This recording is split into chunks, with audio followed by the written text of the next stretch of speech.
My interest in entrepreneurship started at a young age. At roughly the age of 12, I started an online video game company where I would go to a lot of the blockbusters and all sorts of different places in my hometown of Indianapolis. And I would purchase the inventory and I would sell both domestically and internationally.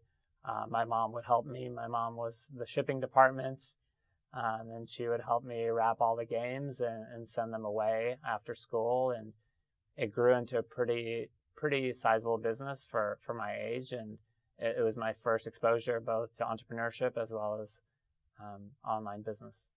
The first serious company that I was started was called Ticket Celebration, and we were a business-to-business version of StubHub. And we were actually StubHub's biggest supplier of inventory up until they were acquired by eBay. We would place 5-6 million of inventory daily on StubHub. We were also partnered with a lot of the other large players, including Tickets Now, RazorGator, Ticket Technology. And what our model was is we interacted with a highly fragmented base of ticket brokers all across North America and US and Canada.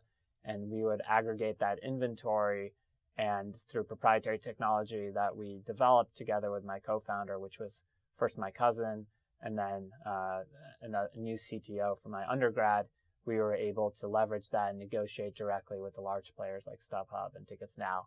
And I grew that from freshman year to senior year while I was an undergrad to several $1 million in revenue. And it created a platform for me to be able to pursue an entrepreneurial career straight out of undergrad, which is really critical.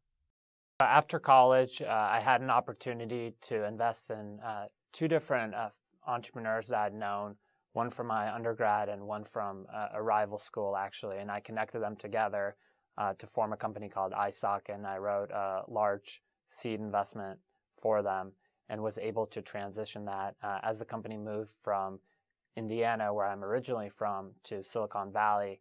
I was able to incorporate a lot of the progress that they were seeing from raising a seed round to raising a Series A.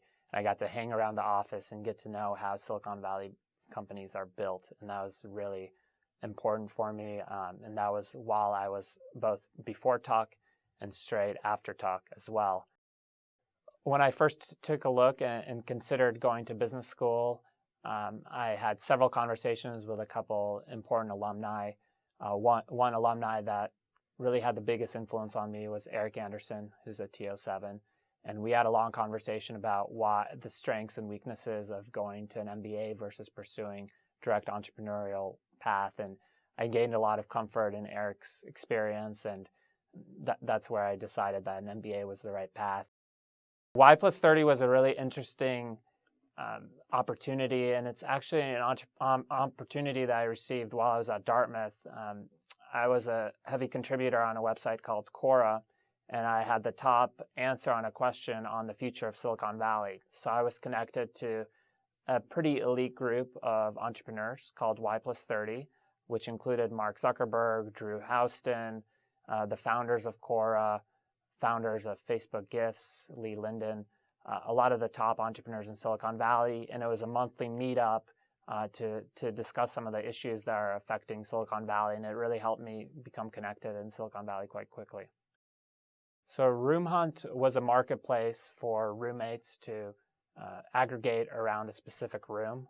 So the pain point that we were solving was the high cost of housing, which is a non-trivial pain point, simply because it's difficult to increase the capacity of supply of housing. It's not something that there is no easy technological fix for it.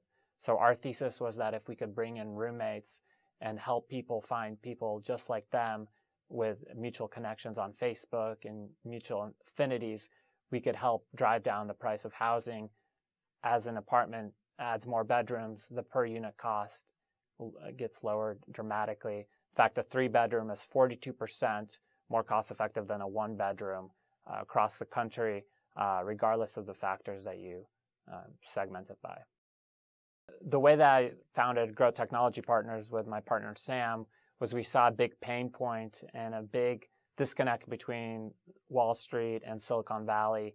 And we saw there was a lot of distrust in Silicon Valley towards the financial community.